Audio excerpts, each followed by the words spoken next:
Welcome to the Zachrilege Cast podcast YouTube video interview program that features me talking to some of the best and brightest in the atheist slash secular slash awesome community. This is episode number 186. I recorded this interview on March 18th, 2019. To know Bryce Blankenagel is to love him. He's living the best life, currently working on multiple podcasts and making a living doing it. And he is the guy to bring your Mormon-themed team trivia event, unless it's completely run by Mormon Studies PhDs. I think even then he'd be a good hang, even if his beer tastes aren't matching with mine.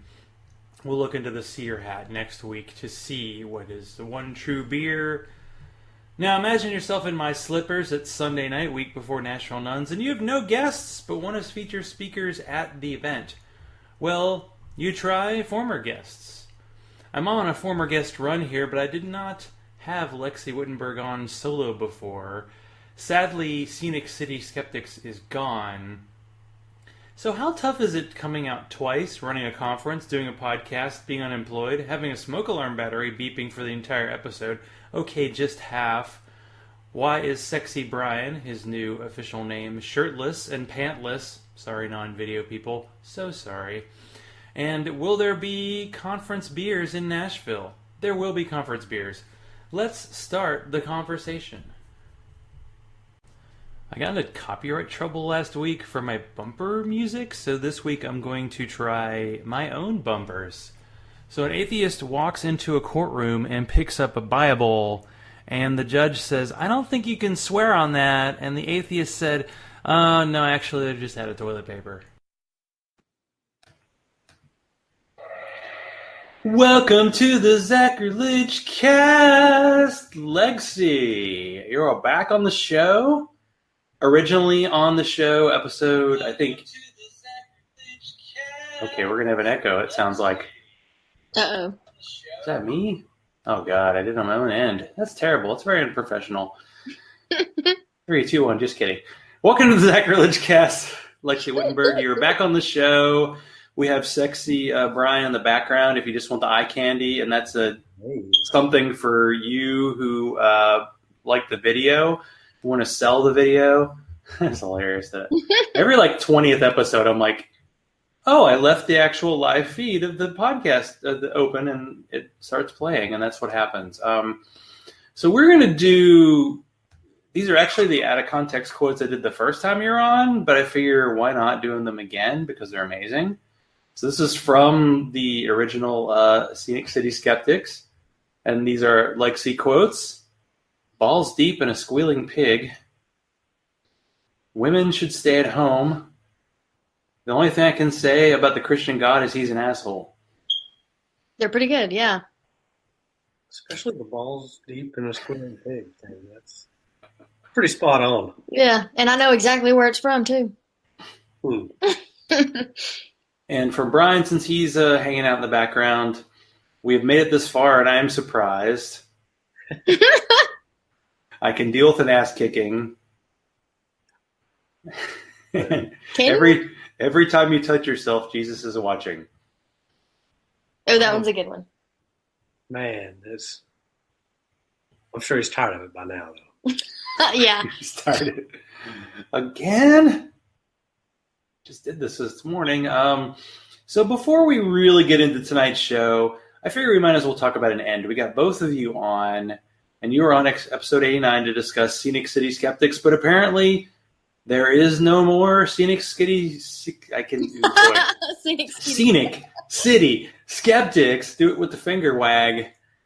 So why don't we do an impromptu kind of exit interview? So what made you two initially say, hey, let's do a podcast? It's easy. Yeah. Because he listened to them all the time. And he was actually really into cognitive dissonance. Mm-hmm. And that's when he was like, oh, my God, we could totally do that because they're so funny and we're funny sometimes. And so that's why we started it. Well, ours actually started as kind of a backup because me and one of my friends were going to start one. And, and it didn't happen, yeah. Yeah, we're like, it was going to be a while before we could get together and start it. And I was like, well, in the meantime, we should do one. And so that's how it started. So kind of by accident. Can you talk about like some of your favorite moments and guests from the show?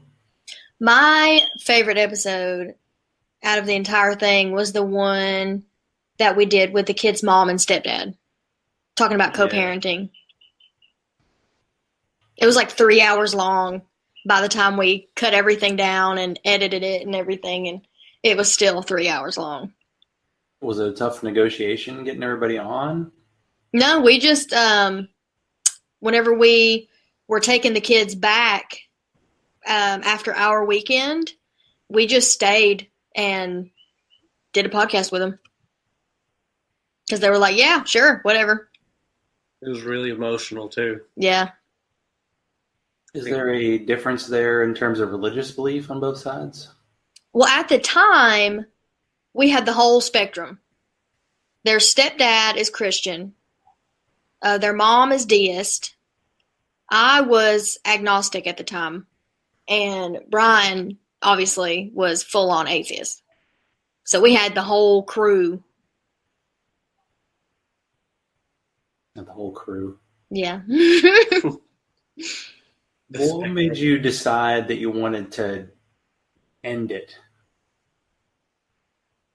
Well, we never really decided to end it, but we just had a lot of stuff going on. Like, because I had started a second job to help with our income at the time, and then I ended up losing my main job. So I had to stick with that second job, and the hours were terrible. So I wasn't home until midnight most nights. And then we just never picked it back up after I finally got out of that place. Yeah, that's about the time that I started having a lot more medical issues and just haven't had the energy.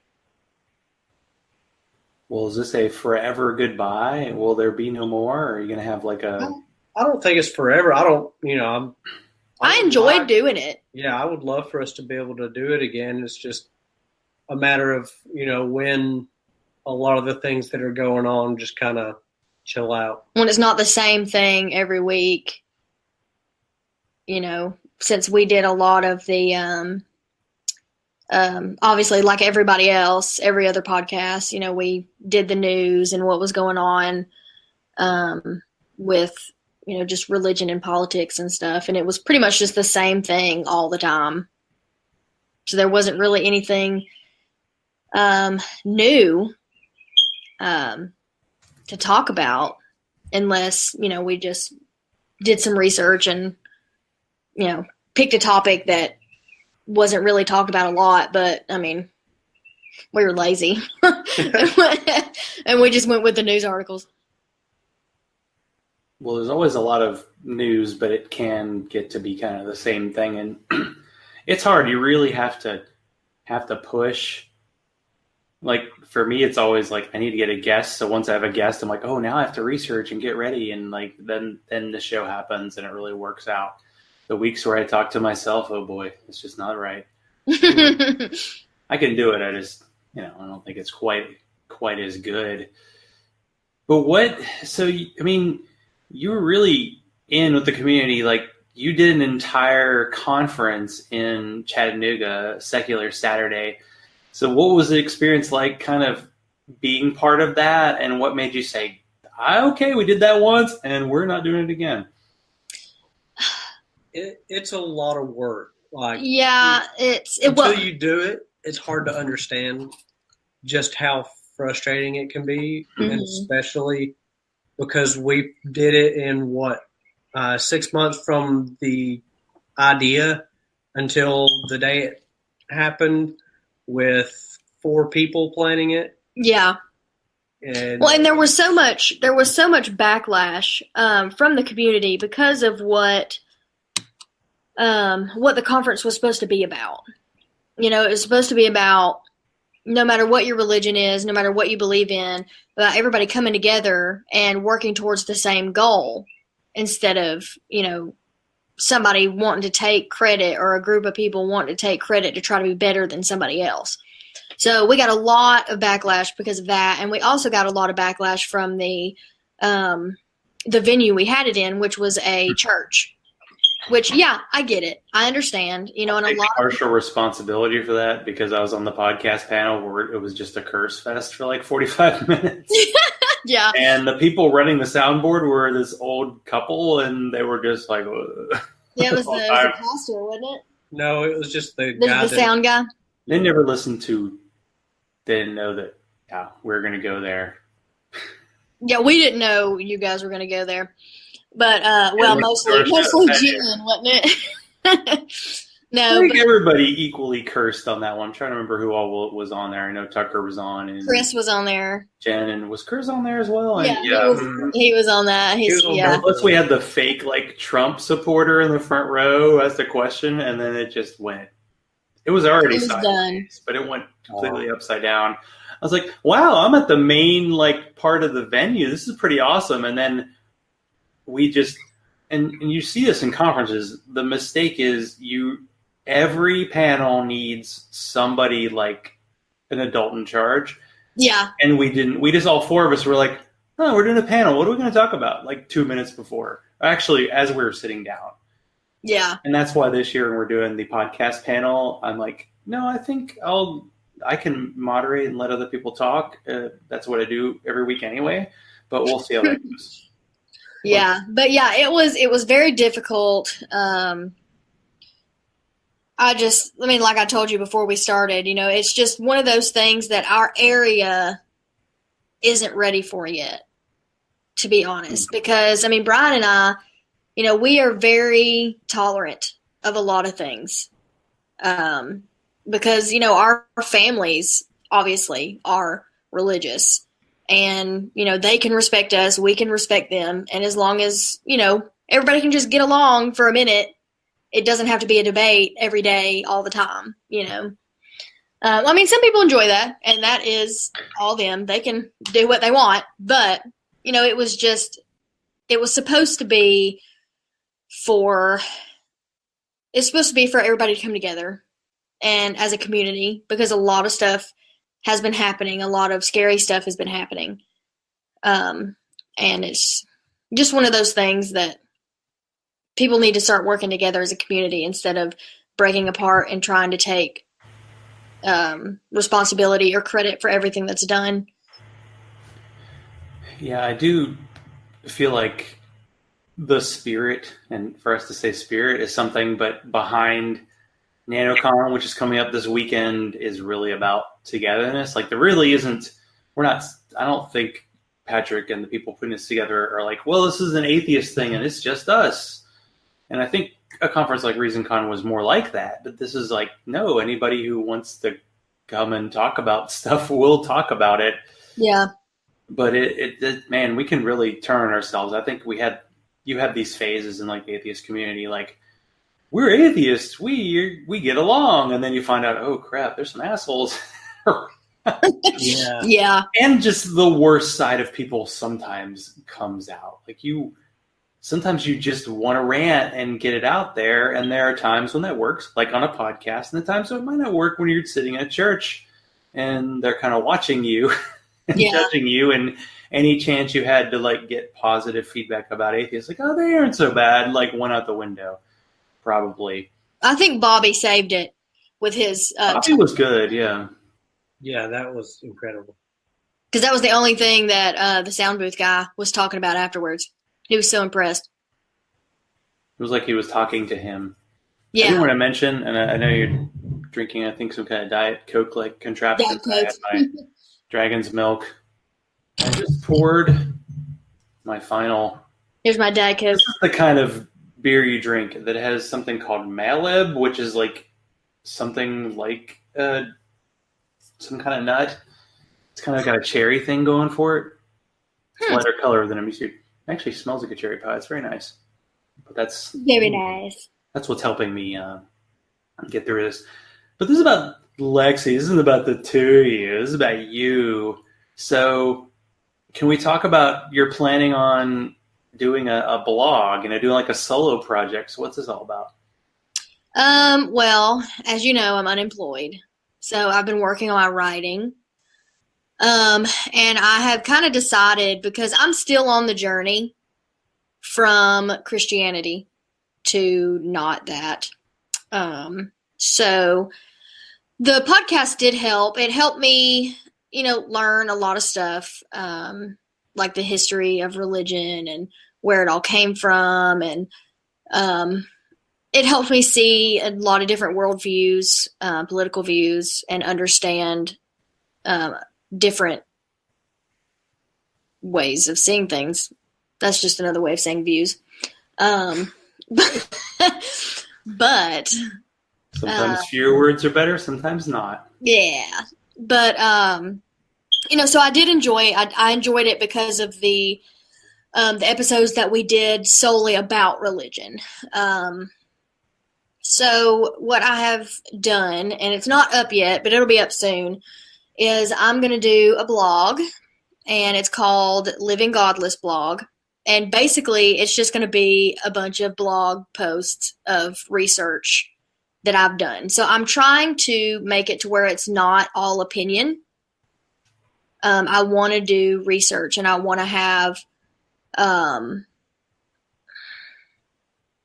credible sources that I find my information from. And I want to share that with other people too, because, I'm better with expressing myself in writing than I am through a podcast anyway, because I get heated. I do. I get very emotional and opinionated, and I want to try to keep that out of it, because I also want it to be kind of an educational thing for me and for anybody else who's reading it. But I'll also have a place on there for my other writing projects. So I'm actually almost done with a book of short stories, which will be posted on Amazon for sale. But until that is done, then, so all that will be posted on there along with the blog and maybe some other stuff. I don't know, but writing's my thing, so it'll probably just be those. Well, when you're in Nashville, make sure to say hi to Casper Rigsby, because he's done a lot of self-published books. And he initially was working through Atheist Republic, but now he's doing it himself. So you have to introduce me. Because he does like kind of short, like his books are like 60 pages each. They're relatively short, but for people who want to read something that's a quick read. Yeah. Not me who's reading Game of Thrones books, you want something short, he's got that out there, and there's a bunch of that. So that's good. Yeah, the chat room's asking to take the battery out of the smoke detector. Oh, I didn't even realize it was going off still. There's no battery. There is no Zool. How's that go again? Yeah. I'm going to take that off. Oh, yeah. Looks pretty chill right now. I mean, I can, but, You can wear the blanket around you. Wear like a toga. I asked him to get up, but he's in his boxers. Great out of context quote will always be, "It will be up soon." So we're about 20 minutes in, and we haven't really talked about Nanocon that much, but in a few days, Nanocon is happening. Nanocon 2019. Nanocon, the best, closest hope we have to match ReasonCon, and Jeannie has to drink during that because she says I talk about it too much. So you got added onto a panel. So how did that happen, and what panel will you be on? Well, it happened when Marissa sent me a Facebook message and asked if I wanted to be on a panel. And I was like, sure, why not? What panel is it? And so she told me it was being queer and atheist in today's era. You're going to be shown in your boxers. Woohoo! USA. USA. It's just some beefcake. It's all right. No big deal. Yeah. But okay. Anyway, so yeah. It's, you visually just said yes? Did you even think about it? Or, Yeah, I was like, sure. I mean, if you want me to. And I just said, yeah. well, it's interesting to be on a show because this is the conversation that me blushing straight cis dude probably wouldn't have. But so you've kind of opened it up to say you're going to be on a podcast or be on a panel and say you're bisexual. So can you compare this to kind of coming out as atheist, like being bisexual because you're not, what you're quote unquote raised to be? You've gone against that. And has it been a similar kind of journey for you? Honestly, compared to initially coming out as atheist, it was actually easier because it came out a lot later. So I've already gotten to the point where I accept myself for who I am. And that was the hardest part, and so, and, like I told you before, it's not something that I just kind of announce to the world. But if somebody asks, then I'll give them an honest answer. And if they have any questions, then I'll answer any questions that they have about it. But, compared to how everything went down with my family and friends and everything, when I came out as atheist, I've pretty much already lost the people who would have given backlash on that as well. Because it kind of goes hand in hand, I guess, when it comes to religion, because it's both about the same. So all the people who would have been upset or feared for my soul as an atheist they're already gone. They're no longer in my life. So it was pretty easy because it was the only people I have to tell are the people who already support me. So you don't feel like you get any pushback then? Well, I tried to become part of the local LGBTQ community in Chattanooga, but I was told that I wasn't real, I guess is the best way to go to explain that, because I'm engaged to a man and I'm in a relationship with a man. So to them, it's either you're with a woman or you're straight.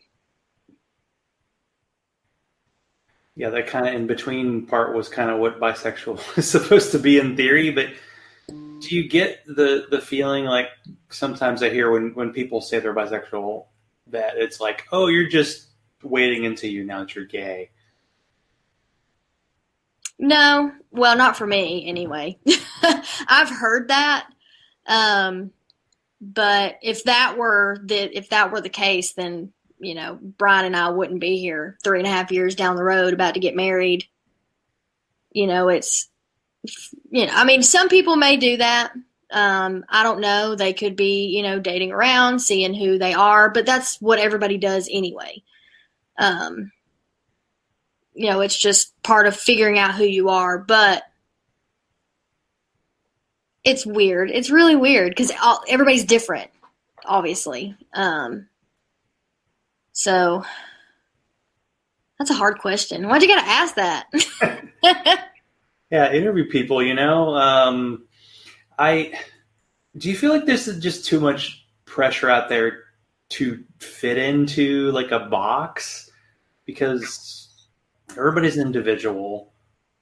You've clearly seen that the question about religion is something that, it's not for you.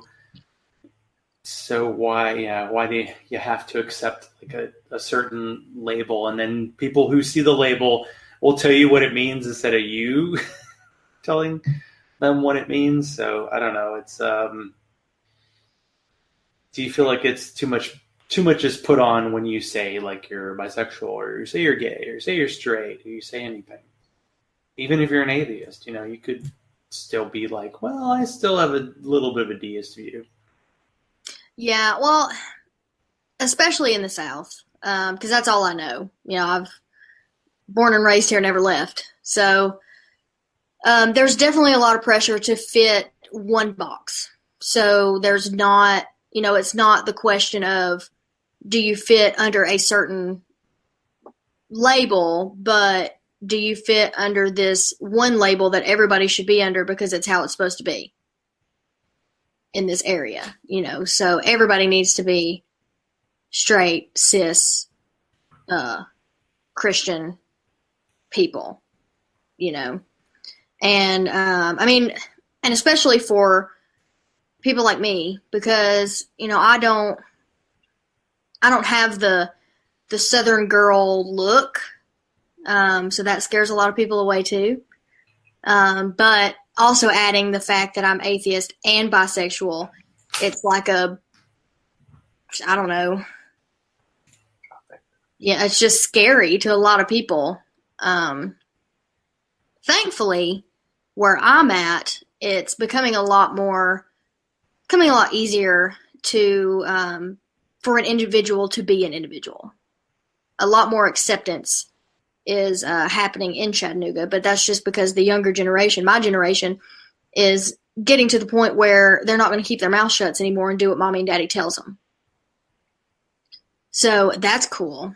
But labels are still a thing, and they're still frustrating because, like you said, even though somebody may say they're an atheist but still have some kind of deist views or something that they can't just let go of, that's kind of where I am. I'm an agnostic atheist.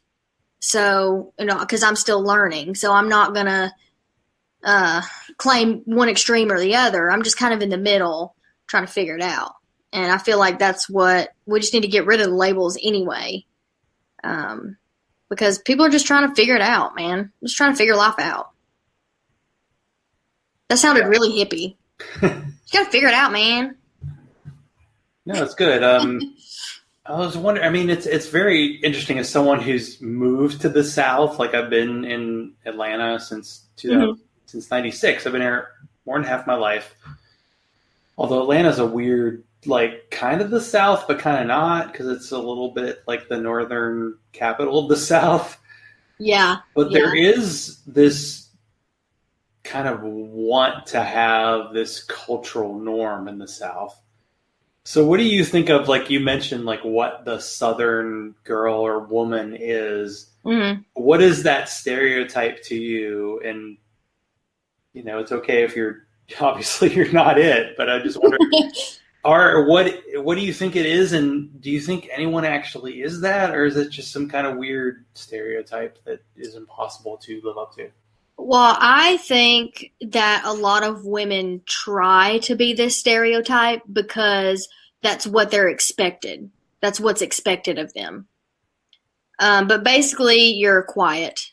You're reserved. You're very conservative. You do what you're told, only talk when you're spoken to, and that's extreme. That's a little extreme. But where I'm originally from, that's how it is. You wait to speak when you're spoken to by your husband, and you make sure that everything is done for him. And, it's the whole umbrella thing: God, husband, women, children, so. It was down on the list. Yeah. I don't know. I was just thinking of the Southern women who I've had on this show, like Morgan Stringer and Miss Ashley and you. And it's that's not quiet. Yeah. No, we are but not. That's good, and that's it can't be universal, but it's the experience. It's such a weird women are expected to be very religious and kind of subservient, but they're supposed to be really they can go to a tailgate for a college football game and drink their body weight and have no problem. There's almost this duality of things. They're supposed to be really sexual, but not till after they get married, kind of, sort of. Right. There's this expectation that nobody lives up to, but it's what is kind of the stereotype. And then on the guy side, it's it'd be super masculine and dominant and hunt and wear a lot of camo. And I don't know if Brian has any camo. You might want to step up to that. No, none. Even oddly, this year, Queer Eye for the Straight Guy, which I think everybody binge watched this weekend because we needed it. Even they're wearing like camo and handing out to people. It's crazy. It's a thing. So you might want to add some camo to look. Maybe for Saturday. You can I'll be get him ready. some camo pants. What is it? What show is it? Queer for the Straight Guy, well, actually, it's just Queer Eye now because it used to be Straight Guy, but it's on Netflix, and the third season came out last weekend, and it's really good. I've never seen that. I've never even seen it on the thing. Well, I also only watch horror movies and crime documentaries, so it's probably why it hadn't popped up. Well, there's a lot of that on Netflix and every streaming platform whatsoever. I'm almost done binging Law and Order SVU on Hulu, and I'm going to be really sad, but I'll start it over and watch it all over again. I had a friend who used to work for that show, and really, that was something else. I think Joe Biden was on there, and that was like something that you talked about. Yeah, he was on there. It was the episode where they were talking about that hookers get raped too, basically. Thanks, and Joe. He was sticking up for the hookers. Because he's like, this is a disgrace. They deserve justice. Well, if you want any behind the scenes stories, let me know. Because a friend who used to work for that TV show, she works for other shows now, but that show's been on for like, how many seasons is that? 20. And that's 22 episodes. That's not fucking around TV. Like that's a serious. Like my wife and I, we just binge watched like the entire Jane the Virgin show, and that's only like 4 seasons, but it's like 89 episodes, and we got through it. But you don't like when you binge watch shows, you think like Queer for the Straight Guy. This season's only 8 episodes, so you can watch it in like 4 hours. But yeah, a season of SVU that's like 15 hours probably. That's yeah. Well, we Brian and I binge watched X-Files a couple years ago, and it took us about a little over a year to finish everything, to finish all of them, because we watched the movies that came out in between seasons too, and then the movie that came after the series. So it was a lot, but it was awesome. It was worth it. Just like SVU, it's worth it. I think season 20 is the last season, though. Wow. I think. I thought they're like The Simpsons. Like, why would I ever stop? Yeah, I know. I mean, people just get in and watch it. It's crazy. Yeah, this whole new binging is a new thing. But I mean, I remember my wife was really into Buffy the Vampire Slayer and never watched it. So we had to when we got married, and think about this for your registry, we actually got like 3 seasons of Buffy the Vampire Slayer on our registry. Because we have all 7 seasons on DVD, which seems old school now, but yeah, it's something else. This whole the way people consume content now. But you're going to be a consumer, and you'll be doing a panel. So for Nashville Nuns, are there like people you're looking forward to seeing, or panels you want to attend this weekend? Well, I haven't looked at anything, so I don't even know what's going on this weekend. I just agreed to show up. I'm really looking forward to that podcast panel. I got Zach guy. He knows what he's talking about. That great moderator they got. Because we have Jen of Not Another Atheist Podcast. We have Marissa McCool, Inciting Incident, and we have Don Queen of Godless Heathens, which is they're local. They live in Atlanta. So I actually they live far, far away from me, but it's still in Atlanta, like halfway to Chattanooga. And I went there and did a live podcast with them, which was kind of cool because usually I'm talking to someone over a camera, and this time we were in the same room. Yeah, that's fun. The only downside is they do these like atheists at the pub events, but it's like on the other side of town, and it always starts at like 5 o'clock on a Friday. I'm like, come on, guys. So they're trying to do more events that are like on weekends so I can actually visit because it is good. Now, do you and Brian, do you go to any? I mean, obviously you did local groups heading into Secular Saturday, but you still do that? Like Chattanooga kind of groups? Yeah, well, we have one group that we actually really enjoy the events called Chattanooga Free Thought Association. So it's kind of more of a secular than strictly atheist. But they actually have a chili cook-off going on Sunday, the day after Nanocon. So our butts will be there with some chili to win a prize with Brian's chili. Is there a special recipe, or you don't want to give it away? I don't know what it is. All I know is he cuts up a bunch of shit, puts it in the crock pot, and cooks it for 3 hours. Oh, no, it's more than that. It's more than that. Excuse me. It's more than that. That's right. Mm-hmm. Chili is. It's good though. It's really good. To sell my recipe. Sell it for $300. We need to pay rent.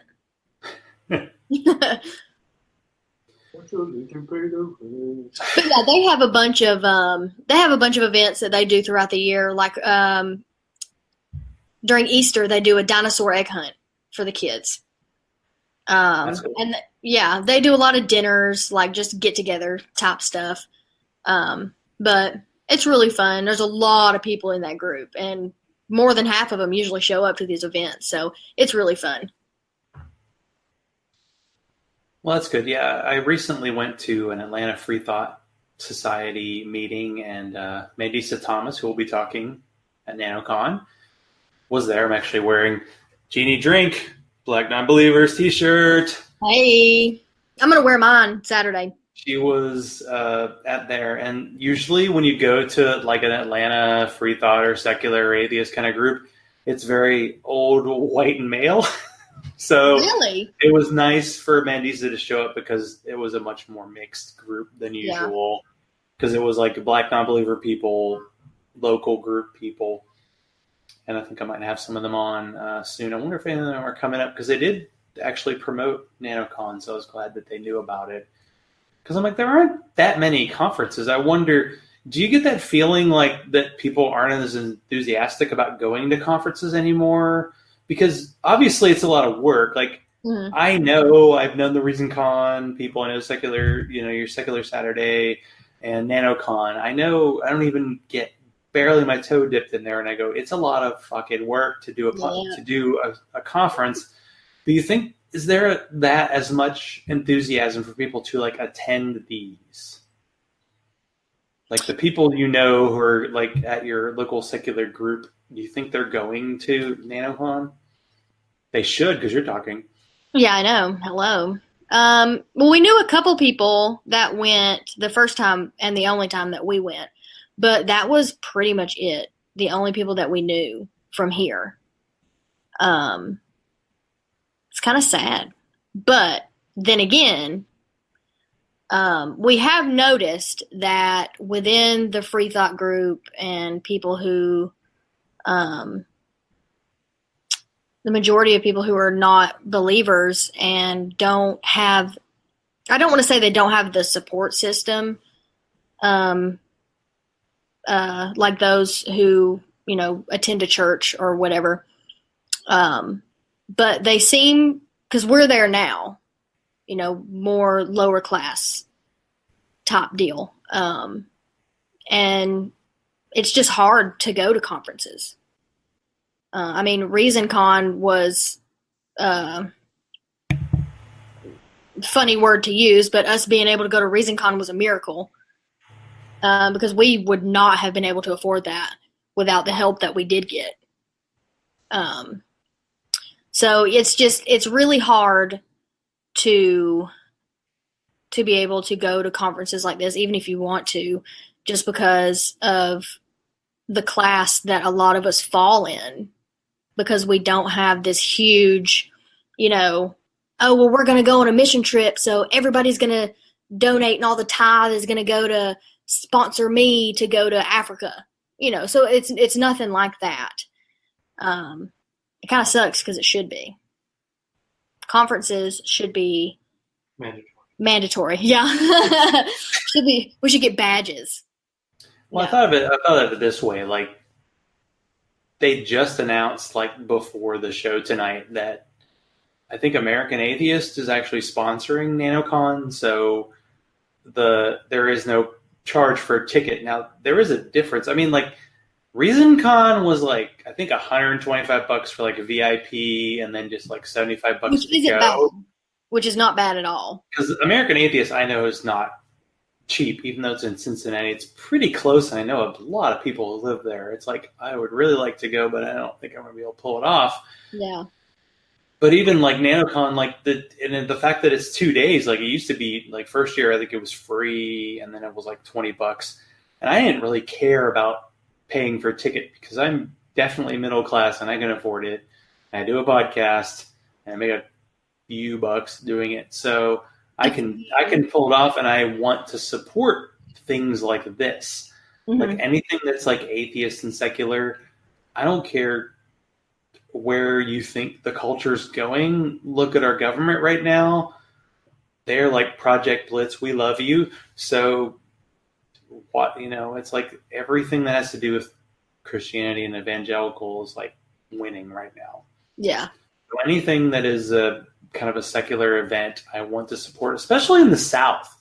Like when I started listening to podcasts, it was like listening to No Religion Required, because to listen to an atheist podcast where people had a Southern accent, it was just something else, because it's extra, it's tougher down here.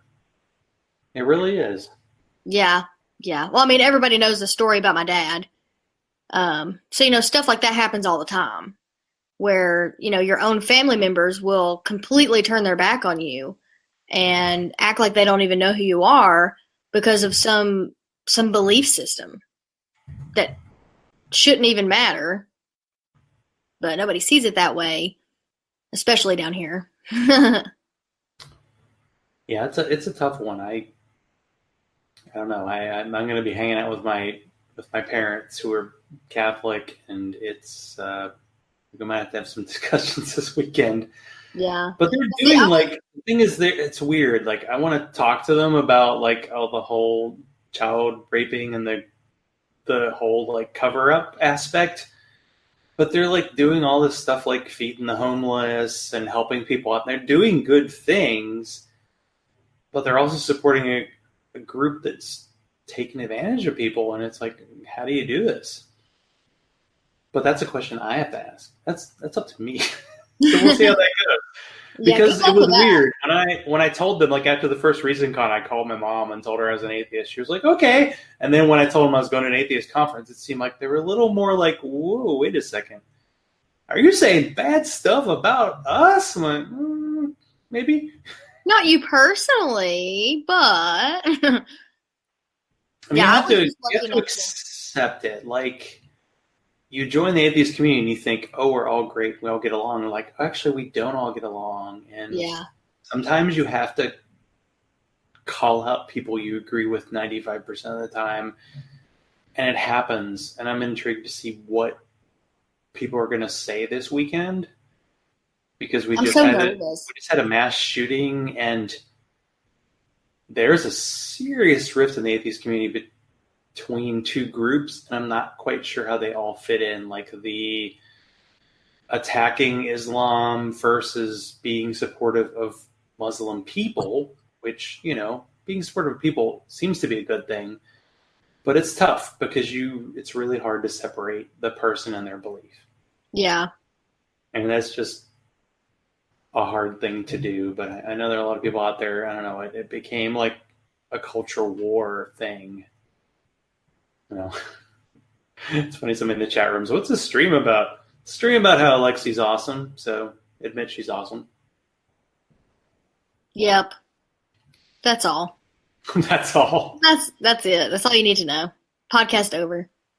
Well, I totally forgot. For a while, I was asking people if they'd tell a joke, and that put some people on the spot, and some people had some really good kind of dad or mom jokes. What is like a talent or a skill or something you're into that is like maybe nothing to do with being secular or atheist, like just something you're really into that you share with people? I'm really good at being emotional. No, I'm just kidding. Really what good? am I good at? Modeling? Not really. I don't know. She is. Well, you've heard me sing. Okay, so There's that. would you do a podcast reviewing every episode of SVU? Yes. I would. Do you have the favorite It would be episode? it'd be like 400 episodes. Yes, I do actually. My favorite episode is in season 17, and it is about this little girl that calls in to the precinct, and they're trying to keep her on the phone because she's saying that she doesn't know where she is. She doesn't know like who's got her and everything, and she like snatched his cell phone off this guy who's keeping her there, and they have her on the phone for 2 days until the phone finally dies. And they were lucky enough to find out where she is because she described the room, and they actually looked on one of the dark web websites that they had been tracking and found that same room.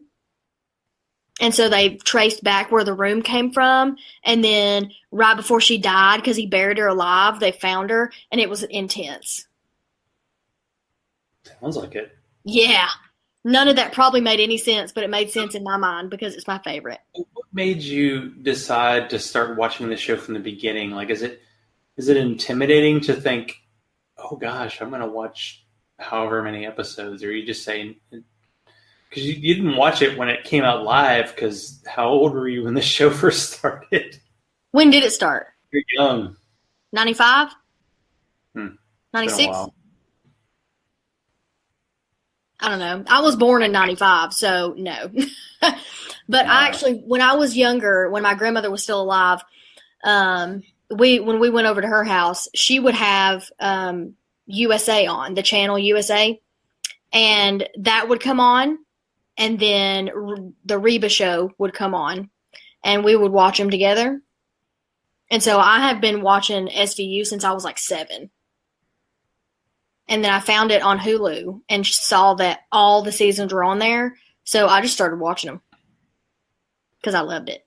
Yeah, there's this, like, they still do their, like, rerun shows, but I remember when I was in college and they were doing, like, the reruns for The Simpsons, and we would record them on VHS tapes. By the way, I think when I was old enough to drink, you were still not alive, so we'll just say that and be quiet after that. We'll just let that go. Let that go quietly to its own death. So was there anything else you wanted to cover or talk about you and by being on a panel and this weekend and all that? I really hope that I can get my nerves to go away because there's going to be a lot of people. If it's, even if it's like 5 or 6 people, that's still a lot of people. And I haven't been out of the house in 2 months, and people make me nervous anyway. So there's that. I don't know why I agreed to this, but here we go. We're just going to go for it. I started questioning everything. I did. I just started questioning my entire life. I appreciate that you're willing to challenge yourself. I think that's why I do the show every week. So I'm like, what am I doing? And then you do it, and you're like, oh, this is fun. So it's great. And if you're, up for that, we'll go for the hug before the show to make sure you're feeling good. Because I'll be there in the audience. I'll be there supporting. Because just sneak me a beer.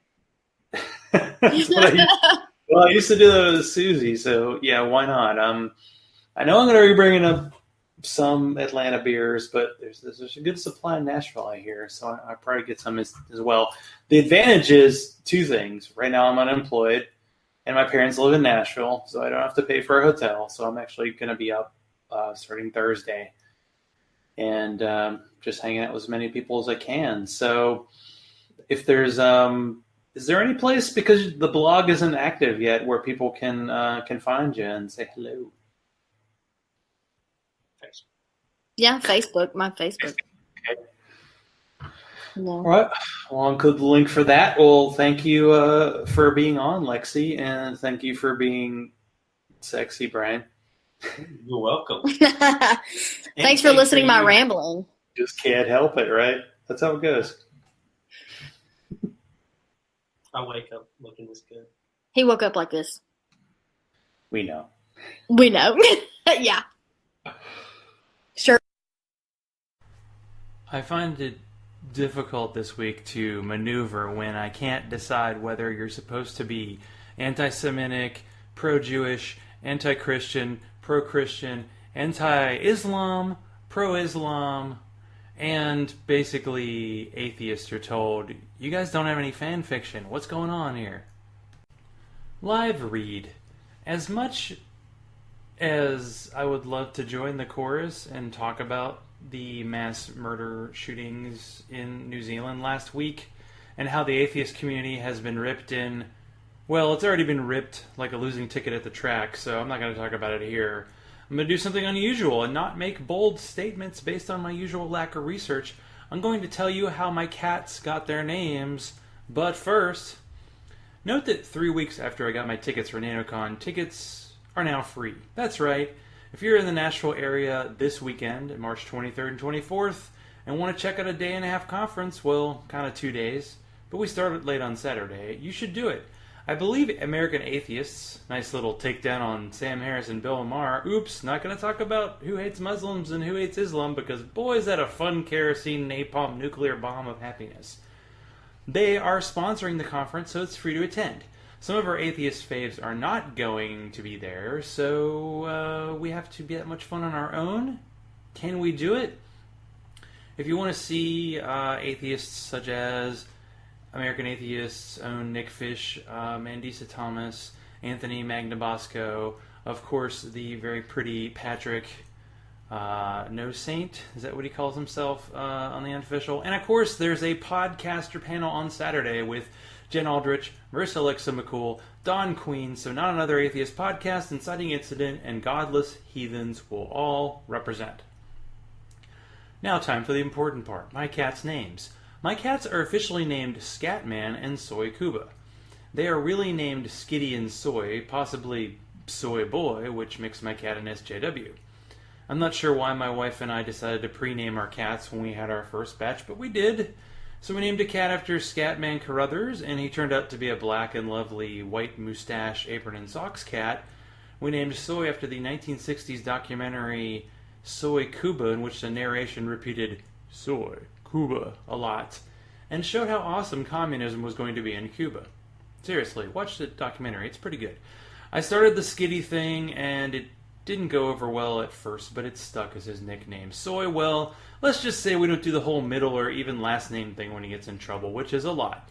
If you support this show on Patreon, you get extended episodes, maybe not a selling point, but you also get weekly cat videos. That's right, I am selling out my cats to make beer money. So if you want to support the show, be like Bobby, Hugh, Teote, Larry, Daryl, and the other Daryl, and go to patreon.com/Zachrilege, Zachrilege. Get your donations in before Patreon increases their cut. Follow me on Twitter at Zachrilege, like my Zachrilege Cast page on Facebook, send all hate mail to zachrilege.cast@gmail.com. I forgot to mention I was a guest on the Unapologetics podcast, and if that link is available, I'll include it in the show notes this week or next. Thank you to Lexi and Sexy Brian for being on tonight. See them this weekend at Nanocon, March 23rd and 24th. Atheist Day, but maybe the person who created that maybe doesn't need to be followed, but hey, let's just have a day, can we? Get Brian a sour beer. Next week I hope to have Nanocon audio, or I'll find a guest from the conference. Until then, let's continue the conversation.